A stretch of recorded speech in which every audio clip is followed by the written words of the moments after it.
जळगाव उन्नती न्यूज, तुमच्या हक्काचा आवाज. आमच्या चॅनलला सबस्क्राईब करा आणि अशाच ताज्या व विश्वसनीय बातम्यांसाठी बेल आयकॉन दाबा. तुमच्या विश्वासावरच उभे राहतो जळगाव उन्नती न्यूज. जळगाव जामोद सातपुड्याच्या कुशीतील घाट भिंगारा येथे सरपंच पोटनिवडणूक शांततेत संपन्न झाली. जळगाव जामोद प्रतिनिधी. तालुक्यातील अतिदुर्गम आणि सातपुड्याच्या पर्वतरांगांमध्ये वसलेल्या घाट भिंगारा येथे रिक्त असलेल्या सरपंच पदासाठी आज 28 एप्रिल 2026 रोजी पोटनिवडणूक अत्यंत शांततेत पार पडली.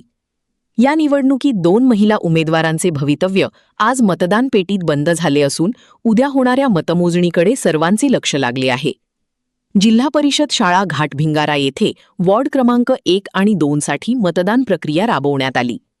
ही प्रक्रिया पार पाडण्यासाठी निवडणूक अधिकारी म्हणून SK कडू, प्राचार्य, प्रकाश गवई, धुगे सर, पवन साखरकर, राजू भैया, आकाश सर, आणी सर, डेवडे, संतोष सोळंके आणि मनोज खडारे यांनी जबाबदारी सांभाळली.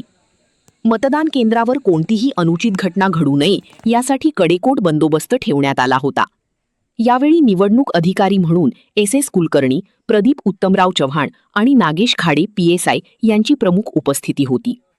प्रशासकीय अधिकाऱ्यांच्या नियोजनामुळे आणि ग्रामस्थांच्या सहकार्यामुळे दुर्गम भागातील ही निवडणूक प्रक्रिया सुरळीत पार पडली.